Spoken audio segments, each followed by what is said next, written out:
Oh hi! Thanks for watching my video. For over 20 years now, The Sims has been one of the most popular life sim games. And over that time, we've had the introduction of many characters. Some townies have been lackluster and forgettable, and some townies have been nothing short of iconic. So, for today's video, I'm going to be counting down my top 10 favourite Sims townies of all time. I would love to know in the comments if you agree with my picks. So let's get into it. Number 10, Dudley Landgrab. If you're looking for a sleazy layabout in The Sims, then Dudley Landgrab is your guy. The son of Malcolm Landgrab, Dudley has never really had to work for anything. So why would he? Dudley is happiest when he's sat on the couch watching TV for hours on end, surrounded by filth. The boy must have a constant blocked nose because the stench and the flies coming from his front room never seem to bother him. What can I say? He's just a slobby guy. Even though Dudley doesn't display much motivation when it comes to how productive he is as a member of society, he does have determination when it comes to having a good time. For example, he doesn't let the piles of trash in his house deter him from throwing a banging house party. He does what he wants. And his little yellow trailer is a hotspot for late night parties. When they don't get shut down by the police, that is.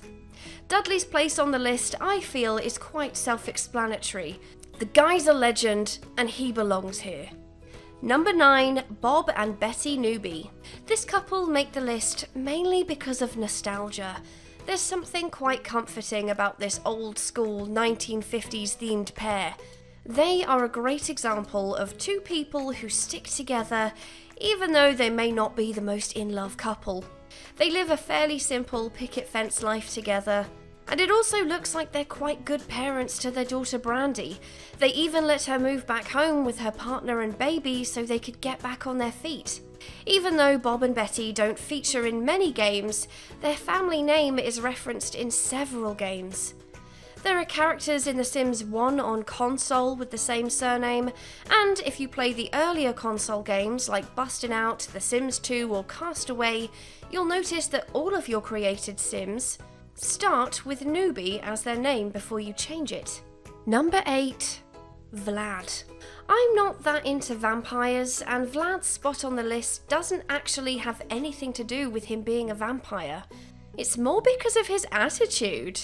Even though he doesn't age, Vlad is a typical grumpy old man. He likes things the way he likes them, and he thinks everything was way better back in the day, whenever that was. The main reason why he doesn't like his younger neighbours Caleb and Lilith Vitor is because he thinks they're too progressive. Vlad does his business of drinking Sims plasma and doesn't even bother asking. Why should he? He's a powerful vampire and he knows it. Those Sims should be honoured to have him drink their plasma. Number 7, Olive Spectre. How could she not make the list? Olive is one of the shadiest characters to have come out of the Sims franchise.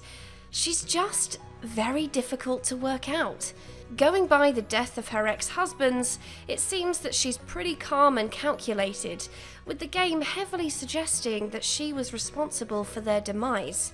However, it wasn't just her husbands that she took out. Several service workers also met their fate at the hands of Olive, which makes me think maybe she wasn't calculated. Maybe she just had a thirst for slaying Sims and took out every Sim in her life in some kind of frenzied attack. Olive is a mystery that still, all of these years later, hasn't been explained. Why did she do the things she did? Will we ever find out the truth? My guess is probably not. Number 6, Daniel and Mary Sue Pleasant. Who doesn't love a dysfunctional marriage? I love it when townies are less than perfect, and in The Sims 2, I had a great time uncovering the dirty little secrets of these two.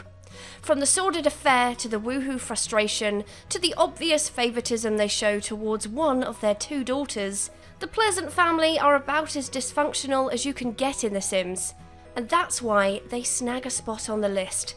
What can I say? I'm a sucker for the drama. Number 5, Don Lothario. Dirty, dirty Donald. This Pleasant View bad boy makes the list because of the sheer cheek he has to play the games he plays. And by games, I mean women. When it comes to chasing skirt, Donny Boy is no novice, and he rarely stays loyal to just one.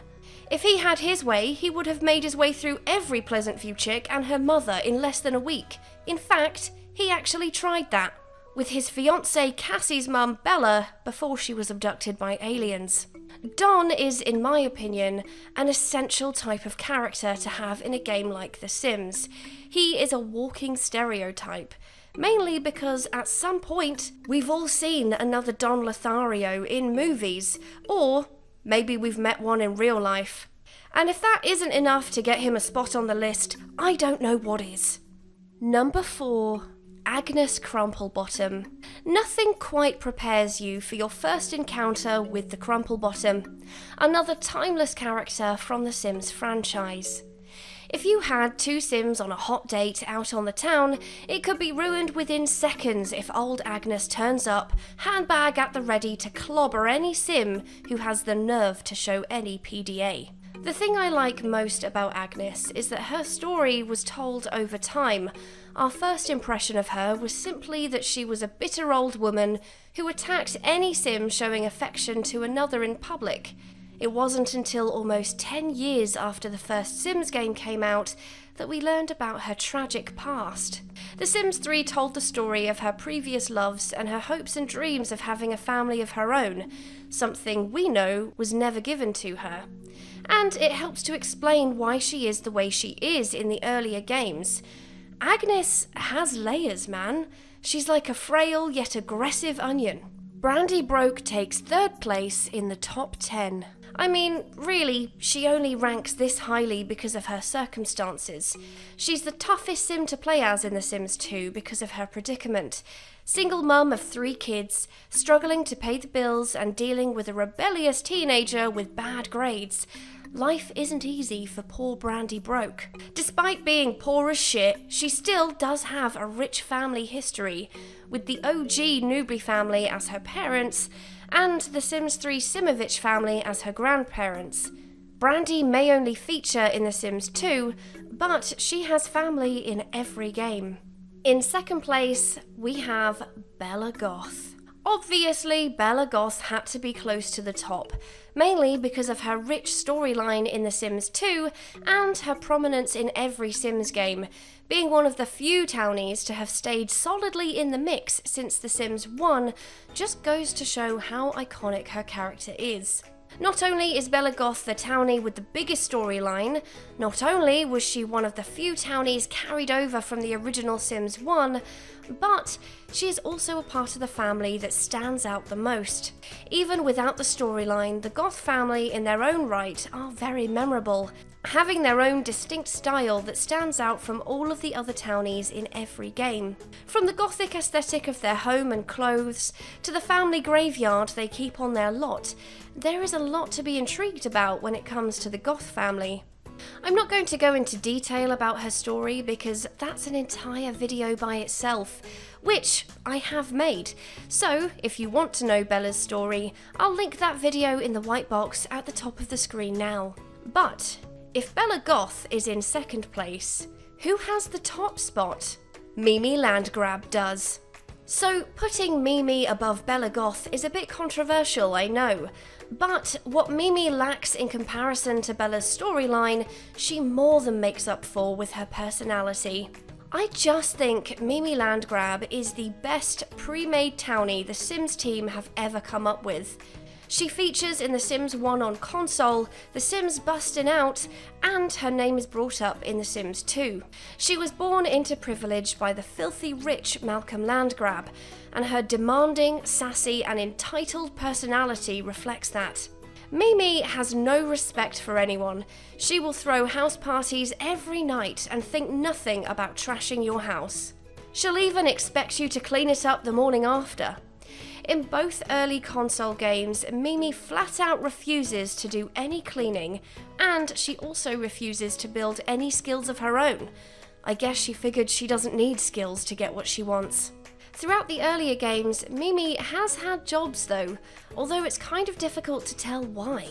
She does have a rich dad, so I can only assume that either he told her to get a job, or she just does it to terrorise people. In The Sims 2, you get a pop-up telling you about a few times you run into Mimi Landgrab, and she finds some way to harass your sim. Mimi Landgrab is the perfect example of a selfish, careless, spoilt brat, and I am totally here for it. Part of me feels really happy that she wasn't one of the main townies in The Sims 4, because I feel like her character would have been downplayed and kind of tainted. So there you go, my top 10 pre-made townies in The Sims.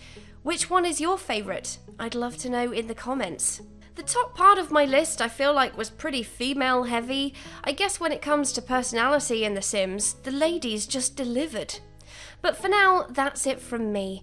Thanks for watching, I hope you enjoyed it. If you did, please like and subscribe, you know I love it when you do that. And I'll see you in the next video. Bye bye.